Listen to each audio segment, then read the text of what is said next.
La norma internacional de contabilidad número 29, información financiera en economías hiperinflacionarias, tiene como alcance aquellos estados financieros elaborados con una moneda funcional que corresponde a una economía hiperinflacionaria.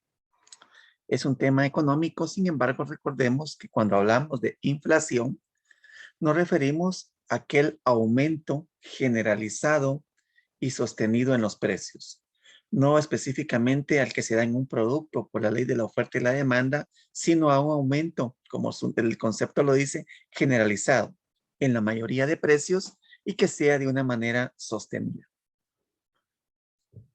Al referirnos a hiperinflación, su propio nombre hiper es una economía mayor. La norma no nos establece un parámetro cuantitativo de cuándo considerar hiperinflación en un país o en un área. Sin embargo, nos da ciertos elementos generalmente cualitativos a tomar en cuenta.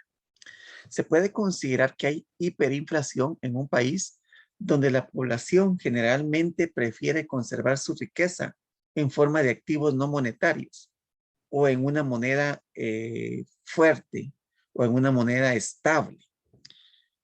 Se puede dar que, ahí sí que puede ser muy extremo, que las personas reciben sus ingresos, reciben sus salarios e inmediatamente van a adquirir sus bienes y servicios para tener un mayor poder adquisitivo. Pudiéramos de alguna manera estar exagerando el ejemplo, pero esa es una de las conceptos a tomar en cuenta para la hiperinflación, que las personas, la población prefiera tener su riqueza en una economía, en una moneda estable o en activos no monetarios. Por aparte, cuando estamos refiriéndonos a la población, consideran las cantidades monetarias, los precios, no en términos de moneda local, sino en términos de una moneda relativamente estable. Cuando la población comience a observar que los precios, por ejemplo, en las vitrinas, los precios de los productos en los supermercados ya no están en la moneda funcional. Por ejemplo, en Guatemala ya no están establecidos los precios en quetzales, sino se puede pensar en dólar o en euros. Estamos de alguna manera con una de las premisas para poder considerar que la economía ya está en en una definición de hiperinflación.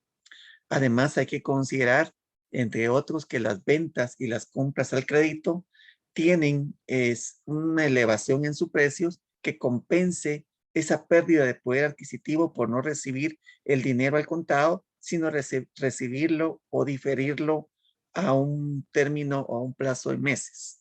Entonces, aquí hemos citado ciertas características a considerar, a tomar en cuenta para definir si una economía está en hiperinflación. Primero, como lo mencionaba, que las personas, la población prefiera mantener su riqueza en bienes no monetarios o en una moneda estable, que los precios sean establecidos en esa moneda estable, que las ventas y compras al crédito estén con un precio más alto para compensar ese diferimiento en recibir el efectivo y que las tasas de interés, los salarios y los precios en un momento dado puedan estar indexados, puedan estar fijados a alzas en los índices de precios.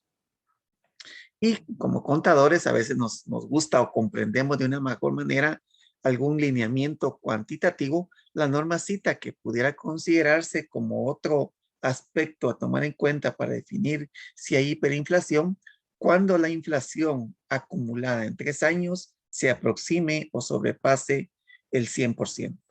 Es decir, que en 3 años esa inflación acumulada se aproxime o sobrepase el 100% de aumento en los precios. ¿Por qué es importante esta norma? Todas las normas de contabilidad tipifican o tratan aspectos bien particulares. Si queremos conocer cómo contabilizar, cómo registrar y cómo reconocer propiedad, planta y equipo, tenemos la NIC 16. Si queremos de alguna manera conocer los lineamientos, reconocimiento, medición del inventario, NIC 2. Estamos analizando el tratamiento de los tipos de cambio NIC 21. En este caso, es importante la hiperinflación. Recordemos que la NIC 1 establece que los estados financieros deben de ser comparables con periodos de años anteriores. En una economía hiperinflacionaria va a ser difícil que se cumpla esta característica general de comparabilidad con años anteriores, ya que, como se indicaba, si aumenta los precios en un 100% en 3 años, por decirlo así, eso va a hacer que las cifras que tenemos de 3 años, 2 años atrás, no sean comparables con el año corriente. ¿Por qué? Porque el poder adquisitivo ha variado en una forma significativa. Lo que de alguna manera vendí o compré 2 años atrás, no va a poder ser comparable, por ejemplo, con mis ventas del año corriente, porque los precios de este año se pudieron haber triplicado en comparación con las ventas que tuve hace 2 años. De ahí es la importancia de conocer en qué momento debemos reexpresar los estados financieros. ¿Qué tomamos en cuenta para reexpresar los estados financieros? Como lo citábamos en la diapositiva anterior, índice de precios. Me refiero a índices de precios en diferentes países. Se toma una canasta básica de los artículos principales que consume la población. Se establece un indicador, un valor de esa canasta básica. Tomamos un año base y se viene analizando la variación en el precio de esa canasta básica. Es así como en varios países toman de base un año, por ejemplo, el año 2000, y tomamos que ese indicador de precio, ese índice de precio va a ser 100. Y sobre esa base venimos analizando el precio para la misma canasta básica y, por ejemplo, si en el año base tenemos que 100 representa 1000 quetzales que teníamos total de la canasta básica, en el año 2 esa canasta básica ya tiene un valor de 1500 quetzales. Estamos hablando de unidades monetarias. 1000 quetzales en el año base, en el año 0, y 1500 en el año 1. Si nos vamos ya a nuestro indicador de precios, pudiéramos establecer que el año 0 es 100. ¿Cuál va a ser el indicador de precios en el año 1? Entonces, para establecerlo de una manera sencilla, tal vez un modelo bastante simplificado, dividimos 1500 que tiene el precio de la canasta básica en el año 1 dentro de 1000, nos da 1.5 y eso lo multiplicamos por 100. Tendríamos como un indicador de precio ese 150. Esto es importante porque nos va a servir de alguna manera para cuando estemos reexpresando los saldos de los estados financieros de las empresas que están en una moneda funcional que corresponden a una economía hiperinflacionaria.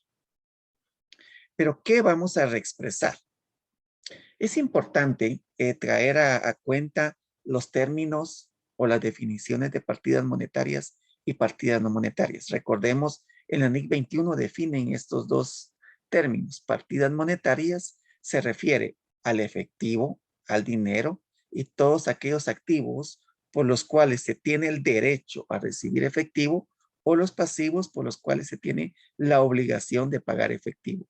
Ejemplos: cuentas por cobrar, tenemos el derecho de recibir efectivo. Proveedores, tenemos la obligación de pagar efectivo. Esas son las partidas monetarias. Las partidas monetarias son aquellas donde no se tiene ni ese derecho ni esa obligación de recibir efectivo. Ejemplos: todos los rubros de propiedad, planta y equipo, la mercadería. ¿Por qué es importante conocer partidas monetarias y partidas no monetarias? Porque cuando estemos en el proceso de reexpresar nuestras cifras del estado de situación financiera, vamos a reexpresar las partidas no monetarias. Las partidas monetarias no las vamos a reexpresar a un índice de precios porque ya están de alguna manera a su valor corriente. Yo tengo un saldo de 1000 quetzales en caja, no puedo reexpresarlo a un índice de precios. Los 1000 quetzales ya están a su valor corriente. no van a multiplicarse por el hecho de hacer una reexpresión tomando en cuenta un indicador de precios. Imaginemos, tengo 10,000 quetzales y en el año 2 tengo esos 10,000 quetzales. Yo no puedo aplicarles un indicador de precios para de alguna manera considerar que si en el año 1, donde el indicador de precios es 100, en el año 2, donde mi indicador de precios es 150, yo voy a reexpresar los 10,000 y a 1.5 a 150 tendría 10,500. No podemos hacer eso porque mi efectivo no se va a multiplicar. Aunque en caja yo lo esté reexpresando equivocadamente y tenga 10,500, voy a ir a verificar mi efectivo y yo no voy a tener 10,500. Sigo teniendo los 10,000 quetzales. Lo mismo pasa con las deudas, con los pasivos monetarios. Yo le debo a un proveedor 10,000 quetzales y aunque el índice de precios suba, yo no voy a multiplicar esa, mi deuda no se va a incrementar, a no ser que esté indexado a un índice de precios. De lo contrario, yo no voy a deber más por el hecho de una pérdida de poder adquisitivo. Tampoco voy a tener mayor derecho del efectivo que me debe. Entonces, esto es bien importante y por eso es la justificación de por qué las partidas monetarias no se reexpresan. Las partidas no monetarias las vamos a reexpresar siempre y cuando no estén a una valoración de costo corriente. Recordemos que nuestros activos los podemos evaluar ya sea a costo histórico o a costo corriente, dependiendo la norma. Si nos encontramos con una partida monetaria que ya está valorada a costo corriente, no procede a hacer ninguna reexpresión a un indicador de precios actualizado, ya que los saldos están debidamente actualizados. Generalmente voy a actualizar aquellos activos que están a costo histórico. En resumen, podemos considerar estos lineamientos cuando voy a reexpresar. Recordemos que debemos de reexpresar todos los estados financieros. De alguna manera, comenzando con el estado de situación financiera, luego el estado de resultados, estado de flujo de efectivo y el estado de cambios en el patrimonio. Cuando estamos reexpresando, utilizando indicadores de precios, el estado de situación financiera debemos de considerar lo siguiente. Vamos a reexpresar las partidas no monetarias cuando no estén valuados a costo corriente. Y debemos de considerar que las partidas monetarias no deben de reexpresarse. Aquí tenemos en el orden, en esta diapositiva, que las partidas monetarias no debemos de reexpresarlas por lo que les había indicado anteriormente, y las partidas monetarias se van a reexpresar cuando no fueron valuadas a una unidad de corriente al cierre. Además, debemos de considerar que los activos y pasivos condicionados a cambios de precios se evalúan de acuerdo a las condiciones pactadas. Pueden estar indexados a un índice de precios del Instituto de Estadística de la República que se trate. Vamos a seguir esas pautas correspondientes. Además, debemos de reexpresar el estado de resultados. Debemos de reexpresar todos los ingresos y gastos considerando la fecha en que se dieron, tomar en cuenta el índice de precios de esa fecha de las diferentes transacciones y reexpresarlas al índice de precios actualizados.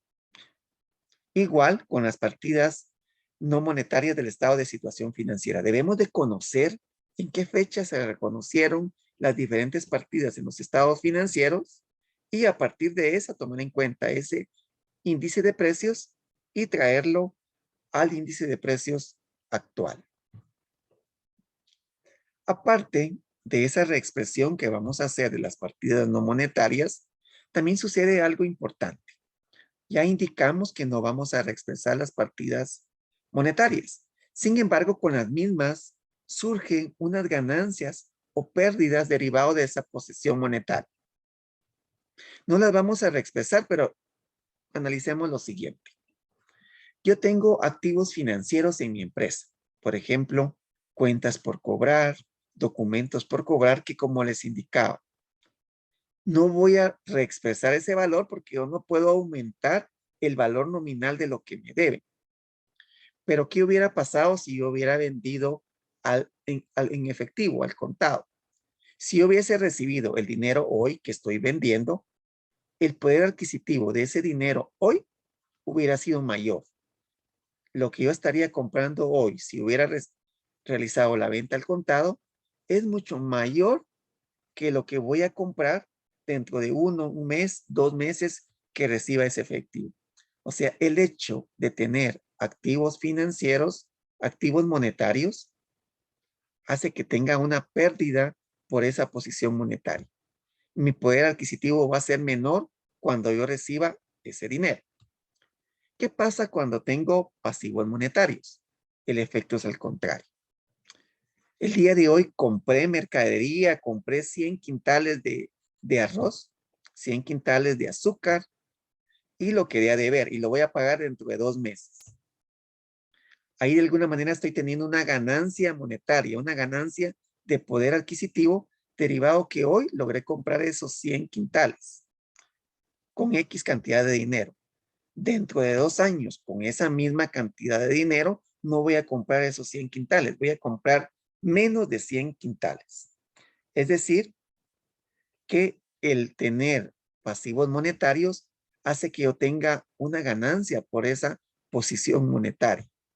El tener activos resulta en una pérdida y el tener pasivos resulta en una ganancia. Entonces, es importante porque esto lo debemos de reconocer en el proceso de reexpresión como un resultado en el estado de resultados integral, en el estado de resultados, no como resultados operativos, sino resultados por posición monetaria.